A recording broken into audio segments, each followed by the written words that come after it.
Orang minimal 3 deh. Terus sambut berkat Allah. Samping kiri kanan, depan belakang gitu ya. Sambut berkat Allah. 2 ya. Sambut berkat Allah. Sekali lagi, 2 ya. Sambut berkat Allah.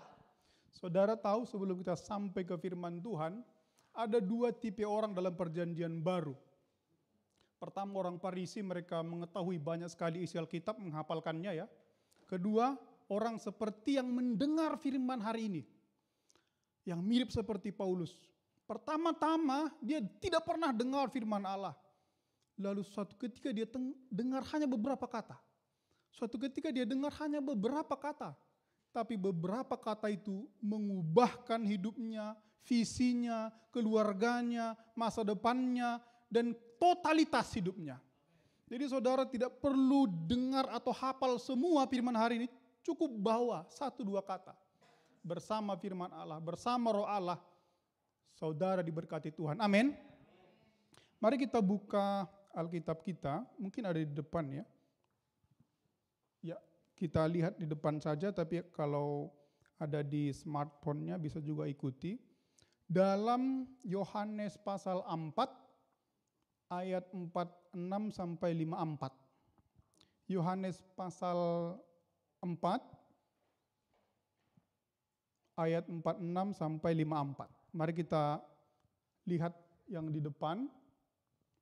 Mari kita membaca bersama-sama. 2 ya.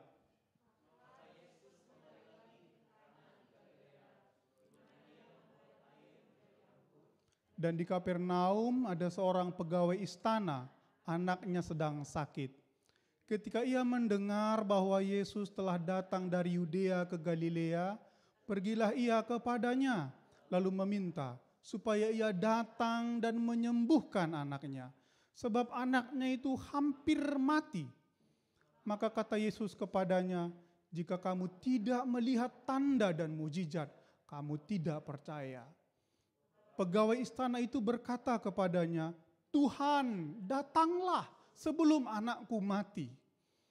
Kata Yesus kepadanya, pergilah, anakmu hidup. Orang itu percaya akan perkataan yang dikatakan Yesus kepadanya, lalu pergi. Ketika ia masih di tengah jalan, hamba-hambanya telah datang kepadanya dengan kabar bahwa anaknya hidup. Ia bertanya kepada mereka, pukul berapa anak itu mulai sembuh? Jawab mereka, kemarin siang pukul 1 demamnya hilang.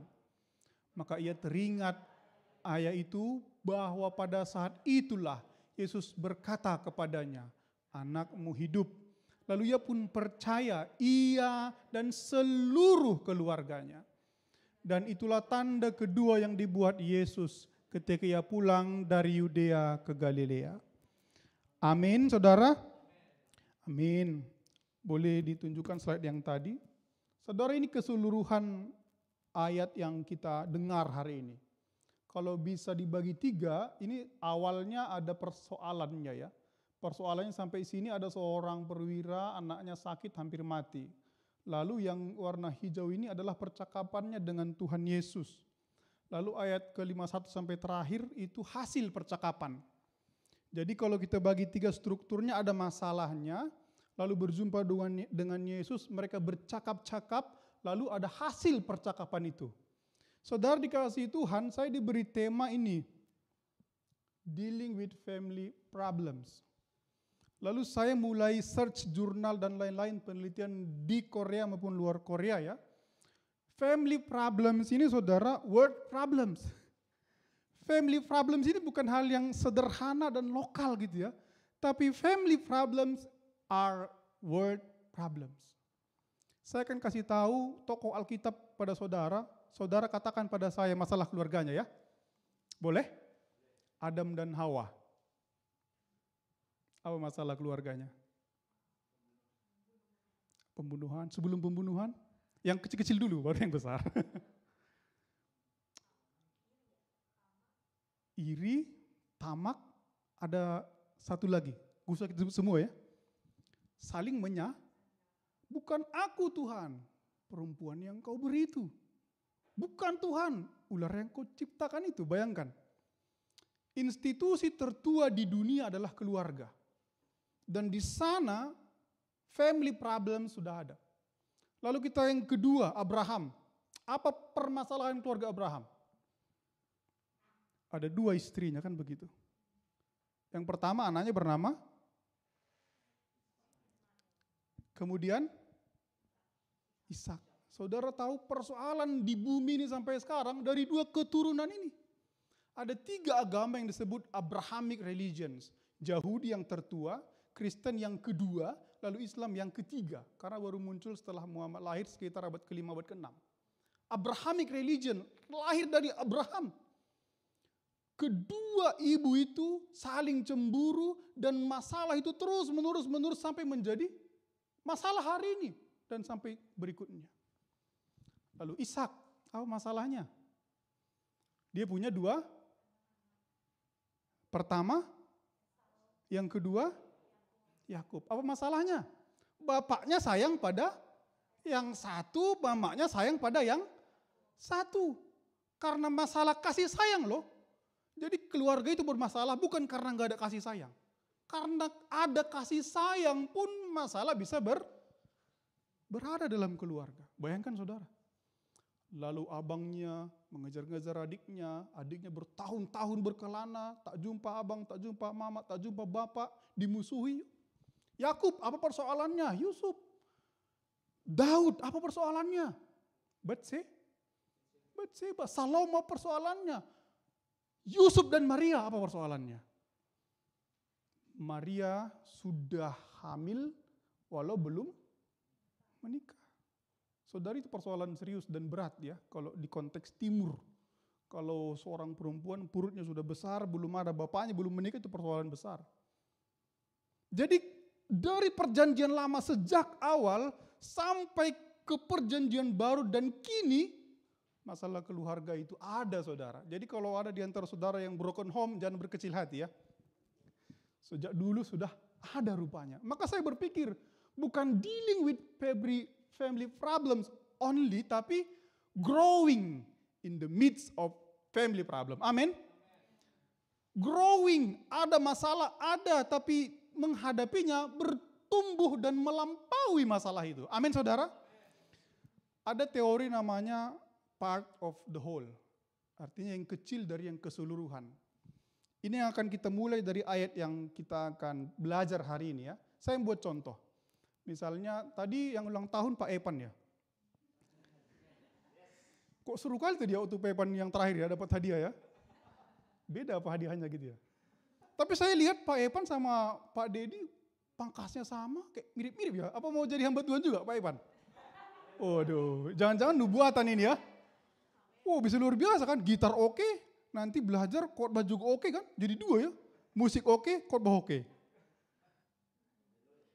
Jadi saya buat contoh, misalnya Pak Epan ini ya, itu kan sekarang masker menutupi wajahnya. Misalnya begini, dari hidungnya ke bawah ditutup, dari matanya ke atas ditutup, yang nampak mata 2 sama alis saja. Kira-kira siapa yang masih kenal dengan Pak Epan di sini? Kalau begitu. Kita pajang dia entah di mana gitu ya, di World Cup Stadion gitu. Kita pajang, hanya matanya yang dilihat, yang lain tertutup. Siapa yang kira-kira masih kenal? Istrinya ya. Kenapa istrinya kenal? Karena part of the whole. Sedikit saja tapi itu bisa menangkap keseluruhan Pak Epan dalam tubuhnya ya, anatominya. Inilah firman Tuhan hari ini saudara. Mari kita perhatikan ya. Mari kita perhatikan. Ada seorang di Kapernaum yang anaknya sedang sakit. Sampai di sini dulu, sampai ayat 46 ini. Maka Yesus kembali lagi ke Kanaa di Galilea, di mana ia membuat air menjadi anggur. Dan di Kapernaum ada seorang pegawai istana, anaknya sedang sakit. Jadi kapankah pegawai istana ini kenal Yesus? Dari cerita ini, di Kanaa. Apa yang terjadi di Kanaa? Yesus menghadiri pesta, anggur habis, ibunya datang, anakku anggur habis, make something, jangan diam aja. The hour, waktuku, jamku belum tiba ibu, tapi ibunya tinggalkan.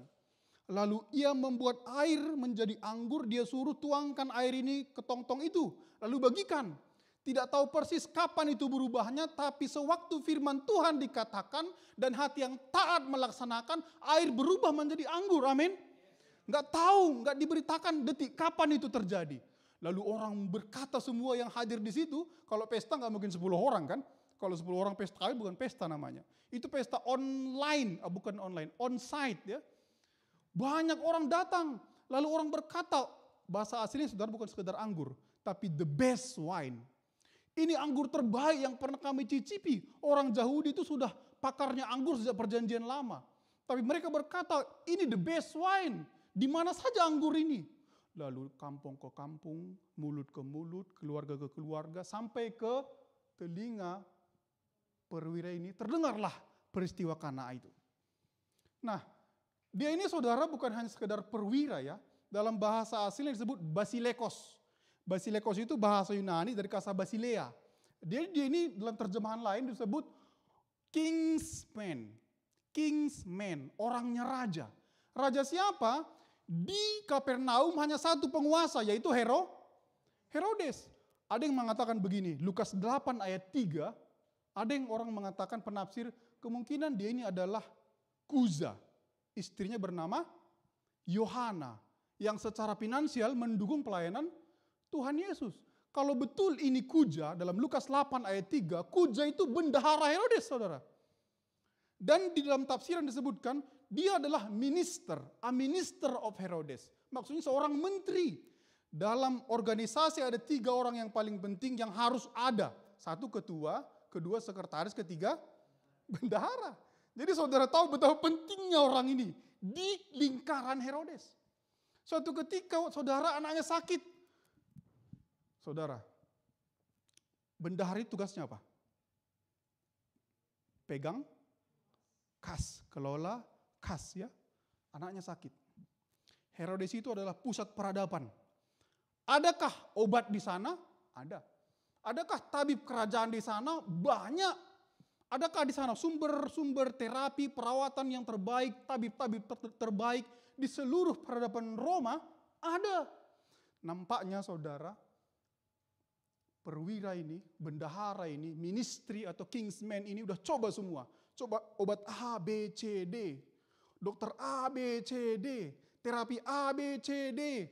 Gak bermanfaat, bahkan anaknya sakit, lalu disebutkan hampir mati, lalu dia memohon Tuhan, datanglah sebelum anakku mati. I have no other choice, aku udah coba semua Tuhan. Semua hikmat dunia, dokter terbaik, obat terbaik, gak bisa. Anakku hampir mati dan satu-satunya yang kuharapkan menolong dia adalah, disebutkan di sini dia meminta ya. Dalam bahasa Inggris disebut begging. Begging. Beggar. Mengemis. Dia datang mengemis. Saudara, kalau kita melihat keseluruhan ayat firman Tuhan ini, disebutkan jam berapa demamnya hilang? Jam 1. Jam 1. Disebutkan kalau kita ikuti ya arkeologisnya, ini Kana, tempat Tuhan Yesus sedang ada di teks ini. Ini Kapernaum, tempatnya perwira itu, rumahnya perwira itu. Ini dataran tinggi saudara, berbukit-bukit, jalan susah. Ini dataran rendah karena dekat danau Galilea. Jadi dataran rendah di pinggir pantai danau.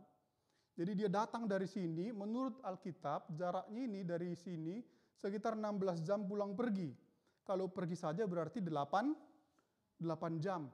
Kalau dia di situ mendengar firman Tuhan jam 1, jam berapa dia pergi?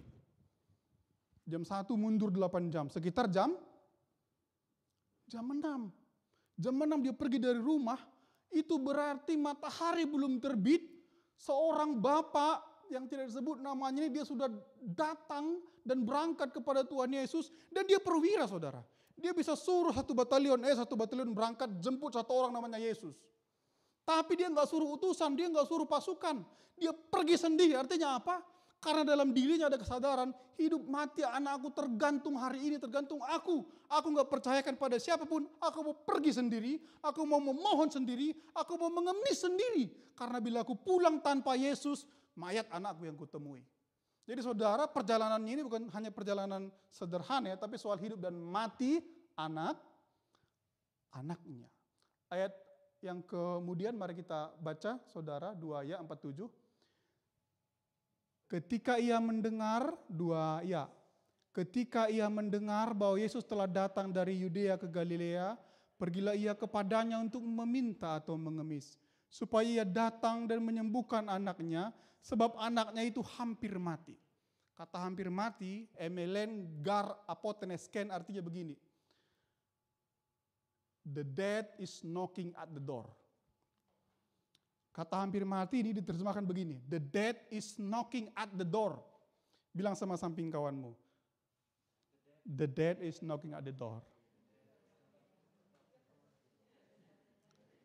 Saudara bisa bayangkan itu ya. Terjemahan yang diterjemahkan ke bahasa Inggris, hampir mati itu, the dead is knocking, sedang mengetuk. Who is that? The dead is knocking. Where? Bukan di soul, saudara, tapi at the door. Ketika dibuka kematian datang.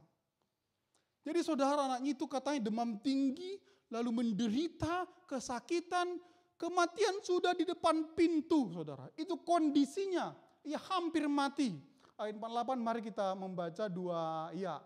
Maka kata Yesus kepadanya, jika kamu tidak melihat tanda dan mujizat, kamu tidak percaya. Sampai di sini, saudara.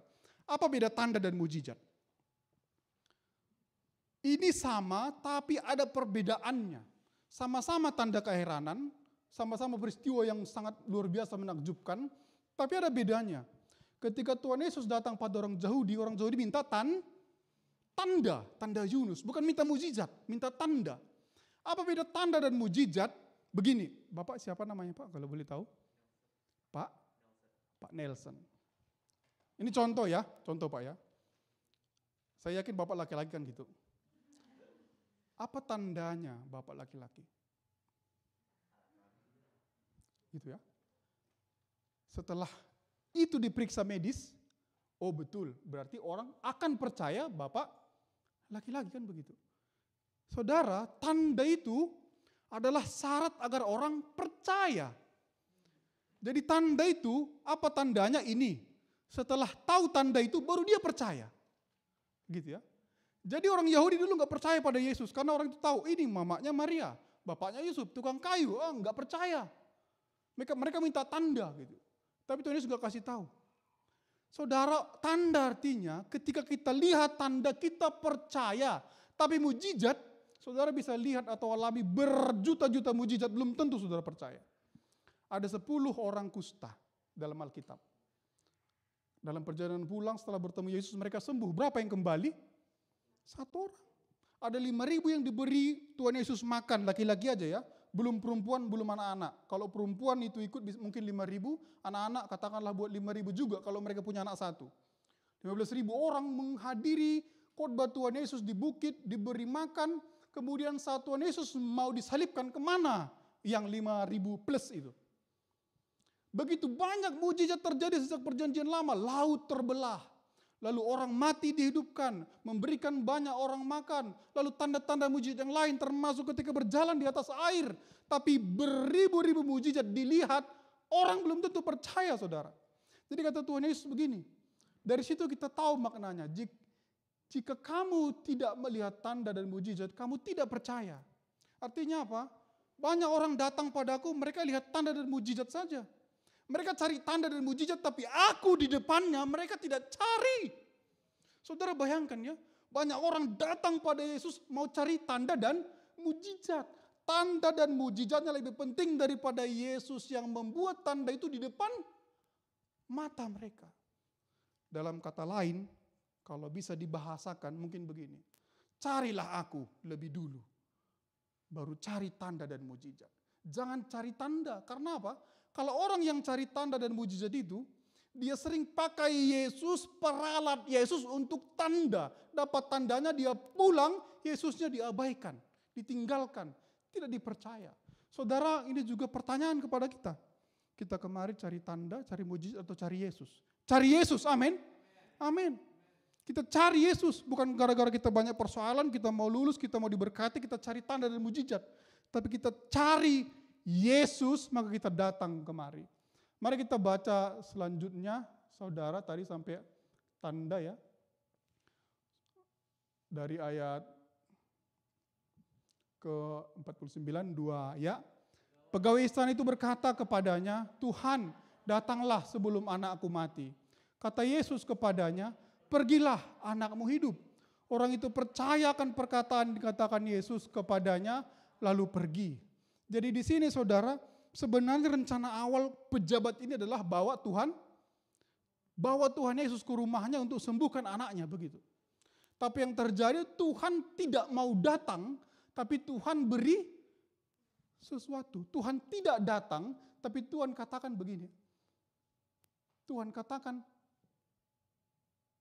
pergilah, anakmu hidup. Secara fisik Tuhan tidak datang ke rumahnya, tapi seorang hamba ini diberi firman. Pergilah, anakmu hidup. Secara fisik Tuhan tidak hadir di rumah itu, tapi Tuhan beri firman-Nya. Pergilah, anakmu hidup. Saudara, perjalanan dari Kana ke Kapernaum itu tadi sudah saya sebutkan 8 jam ya. 8 jam itu menurut ahli arkeologi sekitar 20 mil. 20 mil itu 32.000 kilometer. Saudara, 32.000 kilometer berapa langkah? Kalau 1 meter kita ibaratkan 1 meter kita ibaratkan 2 langkah. 1, 2. Kalau 1 meter adalah 2 langkah, 32.000 kilometer, 32 kilometer itu berapa langkah? 64.000. 64.000 ya. 64.000 langkah sama dengan 32.000 meter atau 32 kilometer ya. Jadi bayangkan saudara, di dalam hati seorang bapak itu, dia pulang akan bertemu mayat atau bertemu anak yang sehat. Di dalam hati seorang bapak itu bergumul antara firman Tuhan yang didengarnya dengan keadaan yang akan dilihatnya. Bisa saudara bayangkan sepanjang 64.000 langkah. Dalam hatinya terus berulang-ulang, pergilah anakmu hidup, pergilah anakmu hidup, pergilah anakmu hidup. Setiap langkahnya adalah sebuah doa bersama dengan firman Tuhan yang didengar hanya 3 kata saudara. Pergilah anakmu hidup, pergilah anakmu hidup. Entah berapa kali mungkin itu berulang-ulang di telinga perwira ini. Selama 64.000 langkah saudara. Dalam perjalanan yang begitu jauh, dia merenungkan firman Tuhan itu. Dia bersama dengan firman Tuhan itu, langkahnya adalah doanya. Dan saudara, yang sungguh luar biasa adalah, bila kita teruskan ikuti yang tadi, yang sungguh luar biasa adalah, pada ayat 49, pegawai istana itu berkata kepadanya, Tuhan datanglah, come down, turunlah ke Kapernaum sebelum anakku mati. Karena Tuhan ini adalah the matter of life and death. Kata Yesus kepadanya, pergilah, anakmu hidup. Orang itu percaya akan perkataan firman.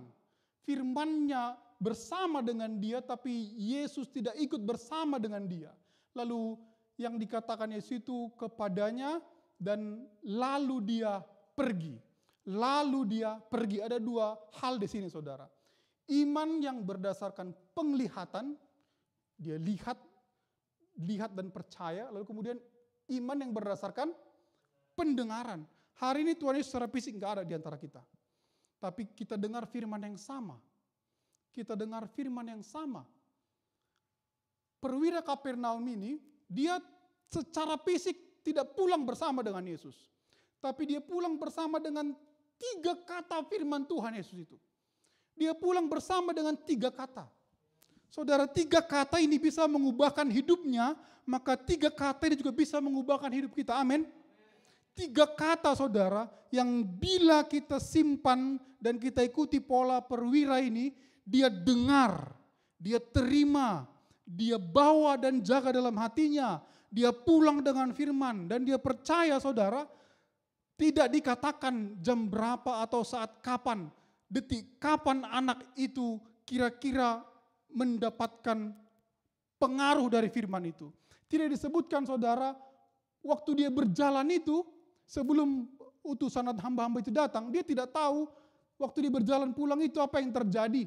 Waktu dia berjalan pulang dalam 64.000 langkah itu, dia tidak tahu kapan firman Tuhan itu bekerja. Dan yang unik saudara, disebutkan dalam bahasa Inggris sebenarnya, your son will live. Apa artinya will? Akan. Artinya pada waktu dibilang itu belum sebenarnya. Your son will live. Waktu dia bilang belum. Jadi saat kapankah firman Tuhan itu bekerja dan menyembuhkan anaknya sebelum hamba-hamba itu datang kepadanya? Saat dia terima firman Tuhan, saat dia taat pada firman Tuhan, dan saat dia pulang bersama dengan firman Tuhan. 64.000 langkah itu saudara bukan hanya perjalanan pulang, tapi pembuktian dia sungguh-sungguh percaya atau tidak. Amin. 64.000 langkah itu bukan hanya perjalanan pulang, tapi pembuktian dia betul-betul keep firman Tuhan, percaya firman Tuhan atau tidak. Jadi selama 8 jam, selama 64.000 langkah, dia diuji.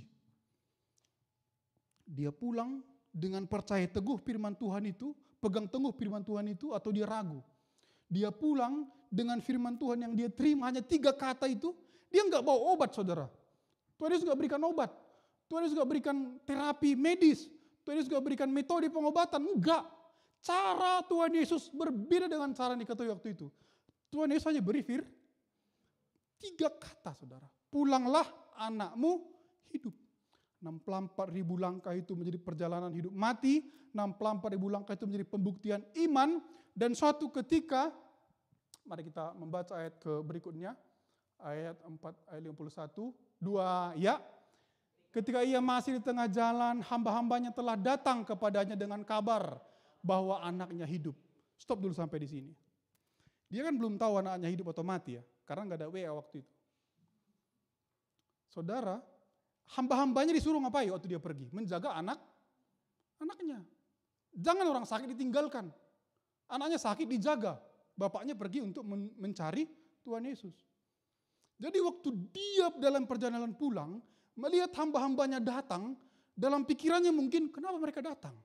Kan tugasnya menjaga anakku. Dalam pikirannya mungkin ada terbersit, jangan-jangan anaknya sudah meninggal. Jangan-jangan dia dijemput untuk mengabarkan kabar duka. Jangan-jangan dia dipanggil untuk mengatakan anakmu sudah tiada, begitu ya. Waktu lihat hambanya datang, lalu dia juga mendekati, detik-detik itu saudara bisa saudara bayangkan. Lalu percakapan ini terjadi. Ketika masih di tengah jalan, hamba-hamba yang telah datang kepadanya dengan kabar bahwa anaknya hidup. Anaknya hidup. Lalu kemudian pikirannya terbuka pada apa yang terjadi 8 jam sebelumnya. Lalu ia mulai memeriksa. Ada perkataan Tuhan Yesus kepadanya. Dan dia bertanya. Dia bertanya kepada mereka, pukul berapa anak itu mulai sembuh? Mari kita baca bersama-sama 2 ayat. Jawab mereka, kemarin siang pukul 1 demamnya hilang. Ayat 4:53 2 ayat. Maka teringatlah ayat itu bahwa pada saat itulah Yesus berkata kepadanya, anakmu hidup. Di sini yang diingatnya hanya anakmu hidup saudara. Padahal yang dikatakan Tuhan Yesus, pergilah anakmu, ininya dia lupa. Karena dalam pikirannya adalah hidup atau mati anak saya. Di situ konsentrasinya. Pergilah anakmu hidup. Lalu dia ingat, waktu itulah Tuhan berkata, anakmu hidup. Lalu ia pun percaya, ia dan seluruh keluarganya household saudara, ikut di sana, istri, anak, atau budak, atau seluruh keluarga termasuk adik istrinya, kakak dan abangnya bila tinggal dalam household itu, rumah itu, keluarga itu. Jadi saudara, sejak firman itu dia dengar, firman itu dia percaya, firman itu dia bawa pulang, firman itu dia pegang teguh, dalam waktu 8 jam perjalanan pulang, firman itu saudara bekerja bagi anaknya, yang sudah diobati oleh berbagai obat, lalu firman itu mengubahkan dia dan seluruh keluarganya. Saudara bayangkan saudara ya, dia minta siapa yang hidup? Anaknya. Jawab Yesus, siapa yang hidup? Jawab Yesus, Yesus nggak mau hanya menyelamatkan anak itu. Sejak awal Yesus nggak hanya care pada anak itu, tapi Yesus peduli pada the whole family. Tuhan Yesus tahu dia akan datang, dia akan bertemu. Tuhan Yesus tahu dia akan minta kesembuhan pada anaknya. Tapi yang aku mau bukan hanya anakmu yang hidup, tapi aku mau kau juga percaya. Aku mau kau juga terima Tuhan. Aku mau kau juga rasakan alami Tuhan bekerja dalam hidupmu. Amin. Aku mau seluruh keluargamu. I want more. Dia bilang, Lord save my boy. No, I want more. I will give better. Kau minta 1, ku kasih 10. Amin saudara. Begitu pengertian dan kasih Tuhan Yesus kepada dia. Walaupun awal-awalnya Tuhan seperti menggertak ya. Tuhan ikutlah denganku. Enggak mau Tuhan ikut, pergilah pulanglah. Dia hidupkan. Saudara, ini prinsip firman Tuhan yang bekerja sampai hari ini. Bila saudara minta 1, saudara minta pertolongan tentang keluarga. No, Tuhan enggak hanya tentang keluarga. Tuhan care hidup saudara. Keseluruhan hidup saudara. Keluarga saudara, abang, kakak, adik saudara. Studi saudara, masa depan saudara. Tuhan peduli, tapi belum tentu saudara yang hadir di sini terima hasil yang sama. Karena apa? Ada yang pulang pegang firman, ada yang pulang enggak pegang firman.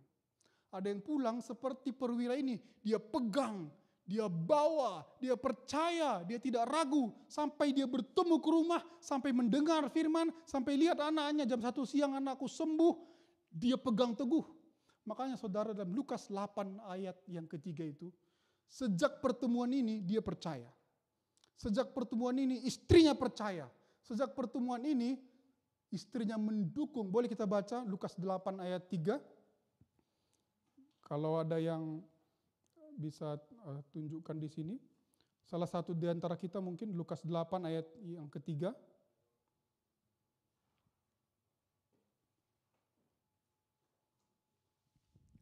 Lukas 8 ayat yang ketiga. Saya bacakan ya, 2 ya. Yohana, istri Kuja, bendahara Herodes, Susana, dan banyak perempuan lain. Perempuan-perempuan ini melain rombongan itu dengan kekayaan mereka. Jadi apa? Apa artinya? Bukan hanya keluarga itu, tapi perempuan-perempuan lain, mungkin pejabat yang lain di istana itu, yang sudah mendengar dan melihat. Mungkin pejabat-pejabat Herodes sekitarnya yang lain menjadi percaya. Saudara, mungkin secara terbuka mereka nggak berani ya, karena ada Herodes. Herodes benci sama Tuhan Yesus sejak Tuhan Yesus lahir. Herodes mau membunuh Tuhan Yesus. Mungkin mereka nggak berani open status, tapi secara diam-diam mereka mendukung secara finansial. Artinya apa? Perjumpaan ini saudara berpengaruh pada keluarga itu, kepada perempuan-perempuan lain, kepada istana Herodes, kepada seluruh orang di keluarga itu. Saudara, bila saudara punya pergumulan tentang keluarga, bila saudara punya pergumulan tentang adik, abang, kakak, orang tua, atau studi atau yang lain, firman Tuhan ini berlaku untuk saudara. Amin. Saudara mau pulang bawa 3 kata itu? Pulanglah, pergilah, anakmu hidup. Coba katakan, pergilah, anakmu hidup. Ganti anak menjadi masa depan. Pergilah, masa depanmu hidup. Ganti masa depan menjadi keluarga. Pergilah, keluargamu, pegang ulu hati kita. Pegang firman Tuhan ini saudara. Hanya 3 kata saudara. Bila saudara sungguh pegang dan percaya itu, firman itu mengubahkan visi hidup, mengubahkan keluarga, mengubahkan masa depan, mengubahkan keseluruhan orientasi hidup saudara. Saudara, sekali lagi saya katakan ya, orang Yahudi hafal banyak firman Tuhan tapi tidak berubah hidupnya, orang Farisi khususnya. Tapi orang ini dia nggak percaya sebelumnya. Bukan orang beriman, belum pernah ke gereja, belum pernah percaya, belum pernah dibaptis. Dia bertemu Tuhan Yesus, dia terima 3 firman Tuhan, 3 kata firman Tuhan, dia pegang, dia percaya, lalu dia simpan dalam hati terbaiknya. Firman Tuhan itu mengubahkan hidupnya. Keseluruhan hidupnya, tidak hanya di bumi, tapi turut juga di sorga saudara. Amin saudara. Saya mau beri waktu saudara untuk berdoa, entah tentang keluarga, entah dengan apapun. Firman Tuhan ada di sini, walaupun Tuhan secara fisik tidak ada di sini. Tapi dalam Alkitab kita membaca firman itu bekerja saudara. Kapan firman itu bekerja? Saat saudara dengar firman Tuhan, dan saat saudara taat dengan firman Tuhan, dan pulang dengan firman Tuhan, di sana firman itu bekerja. Boleh singer maju ke depan, dan kita siapkan ada satu lagu yang sangat memberkati. Satu lagu yang seminggu ini saya renungkan.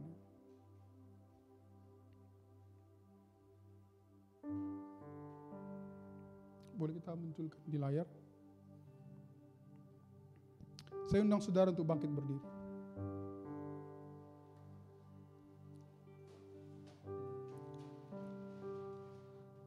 Mari mohon anugerah Tuhan.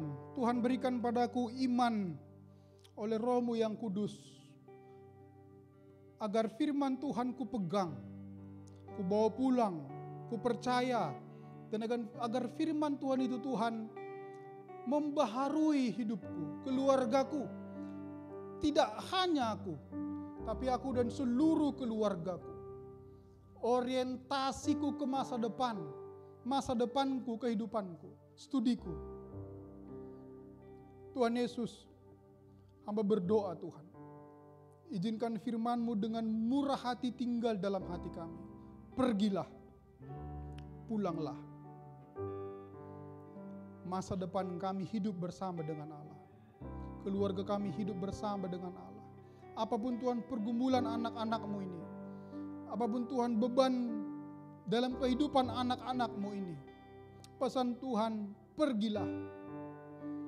Kehidupan yang dari Allah beserta dengan keseluruhan kami. I love you, Lord, for your mercy never fails me. I love you, Lord. Amen. For your mercy never fails me, and all my days I've been held in your hands. From the moment that I wake up until I lay my head, and I will sing of the goodness of God. I love you, Lord. Kita nyanyikan sekali lagi. I love you, Lord. Love you, Lord, for your mercy never fails me, and all my days I've been held in your hands. From the moment that I wake up until I lay my head, and I will sing for the goodness of God. All my life, and All my life you have been faithful. Amen. All my life you have been so good. In every breath that I am able, For I will sing of the goodness of God.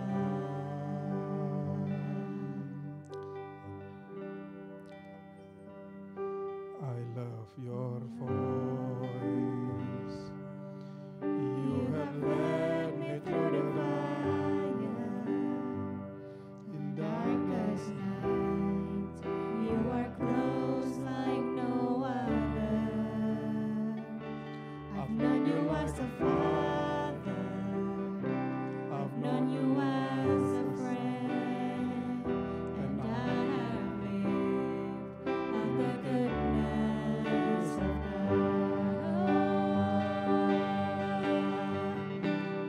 All my life you have been faithful.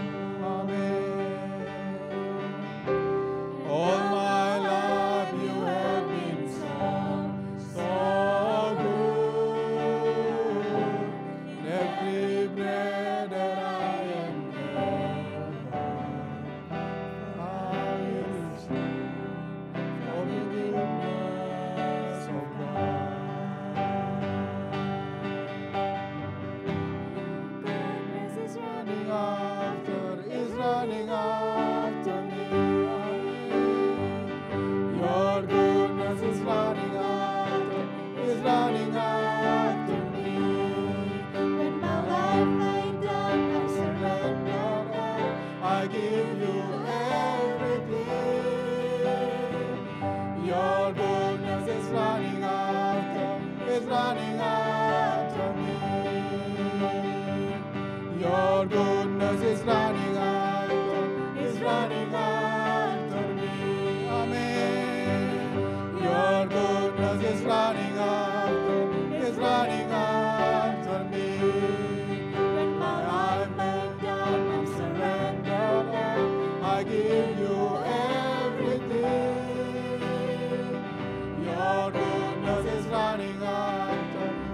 running after me. Your goodness is running after me. Your goodness is running after me. Amen. Your goodness is running after me.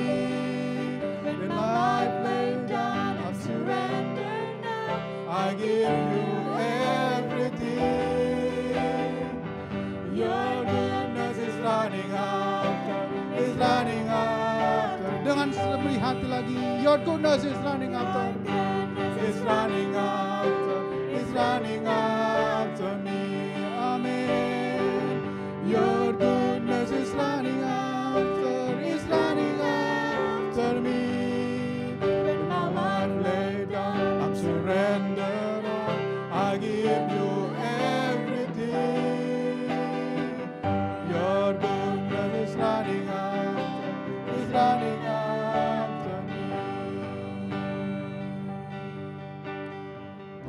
Your good All life you have been faithful. All life you have been so good.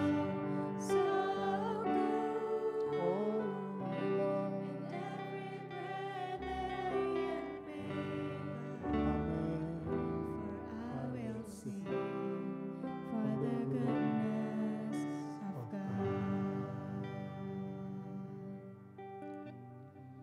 All my life you have been faithful. All my life you have been so